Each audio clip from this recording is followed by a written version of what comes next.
अगर आपसे पूछा जाए कि प्लांट और एनिमल में डिफरेंस क्या है मेन, तो सबसे पहले आपका जवाब होगा कि एनिमल जो है वो मूव कर सकते हैं, प्लांट मूव नहीं कर सकते हैं। ह्यूमन बीइंग भी एनिमल की कैटेगरी में आता है और वो भी मूव करते हैं। क्या बिना जॉइंट्स के वो मूव कर पाते? बिल्कुल भी नहीं। तो उनके मूवमेंट में जो जॉइंट्स का योगदान है वो आपने इस चैप्टर में देखा था, और हम इस वीडियो में डिस्कस करेंगे क्वेश्चन आंसर्स। हेलो स्टूडेंट्स, मैं नीतिका फ्रॉम एचडी क्लास।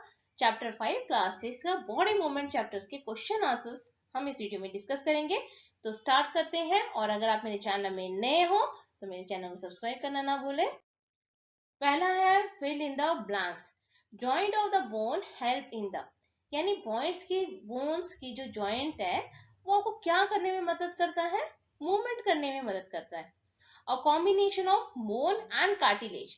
अब अगर मान लो आप दो बोन को रख लो, अगर आप बोलेंगे मेरे पास बोन नहीं है, तो दो पेंसिल ले लो। अगर आपने दो पेंसिल ले लिए और उस पेंसिल को बोलो मूव करने के लिए, यानी आप एक पेंसिल को यहाँ रख लो और एक पेंसिल को आप यहाँ रख दो, तो क्या होगा? आप इसे हिलाओगे तो क्या हो जाएगा? अलग अलग हो जाएंगे, मूवमेंट नहीं होगी। तो इनको ज्वाइन करने के लिए ऐसा कुछ तो चाहिए होगा। यानी यहाँ से मैंने अगर मान लो एक पेंसिल से दूसरे पेंसिल के बीच में क्या लगा दिया, थ्रेड सा लगा दिया, तो क्या होगा? वो ज्वाइन एक जगह पर टिके रहेंगे और उनमें मूवमेंट पॉसिबल हो जाएगी।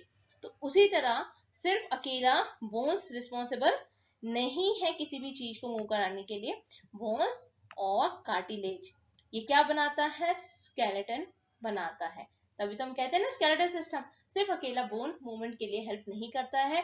जॉइंट्स है, लेकिन उन जॉइंट्स को भी जोड़ने के लिए आपको कुछ ना कुछ चाहिए होता है।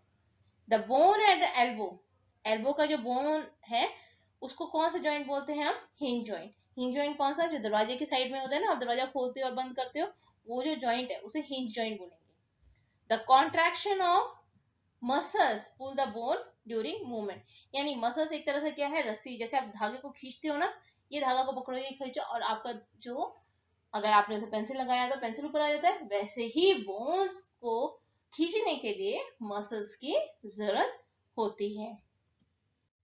Indicate true and false among the following sentence. यहाँ पर आपने ट्रू और फॉल्स बताना है। The movement and locomotion of all animal are exactly same.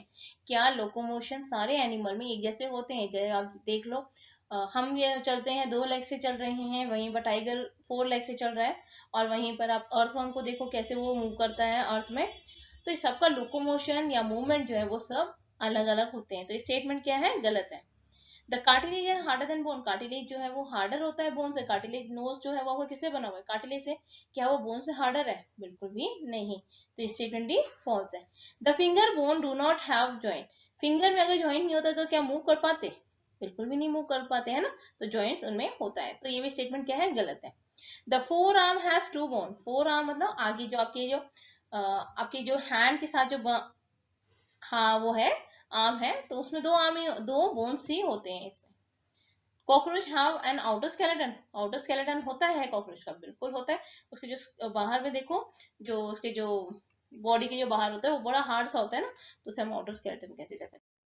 आपने यहाँ पे क्या करना है? नेक्स्ट क्वेश्चन है, match the item in column one with one or more item of column two. Column two में दो आइटम से हो सकते हैं या थ्री भी हो सकते हैं, ये मैटर नहीं करता। तो अपर जो क्या है उसमें तो फिन नहीं होते हैं, आउटर स्केलेटन भी नहीं होते, बाहर में नहीं होते अलग से स्केलेटन, वो फ्लाई भी नहीं कर सकता। इमूवेबल जॉइंट है, यस।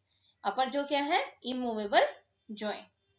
फिश, उसमें फिन भी है, as well as they have a streamline body. Rib, rib का क्या होता है? Protect the heart. Snail, show very slow movement, ठीक है। और क्या है? Has an outer skeleton. Cockroach, it also has an outer skeleton as well as, और क्या होता है उसमें? Can fly in the air also, वो फ्लाई भी कर पाता है, ठीक है। तो आप कैसे लिखोगे इसे? अपर jaw is an immovable joint. अब मतलब उसे रीअरेंज करके प्रॉपर तरीके से आप इसे ऐसे लिखोगे।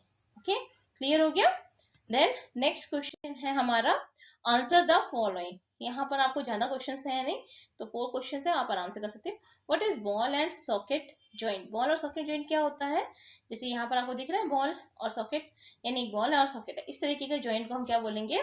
Ball and socket joint. जैसे आपके हिप में होता है उसे हम बोलेंगे बॉल एंड सॉकेट जॉइंट। तो उसको कैसे लिखेंगे? The rounded end of one bone ये राउंडेड एंड है एक बोन का, फिट इन द कैविटी यानी हॉलो स्पेस, उसे हम क्या बोलेंगे, cavity of the other bone, such a joint allow movement in all direction.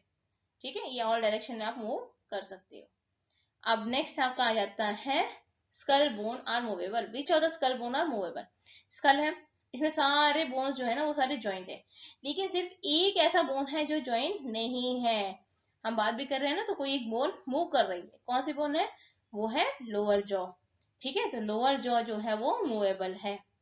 Y and elbow not move backward, यहाँ पर देखो ये मूव बैकवर्ड होगा तो क्या हो जाएगा, इसमें तो स्पेस उतना ही बना हुआ है ना, ऐसे ही बना है कि ये ऐसे फॉरवर्ड डायरेक्शन में मूव करेगा। तो ऐसा क्या है इसे, क्योंकि it has hinge joint which only allow back and fourth movement.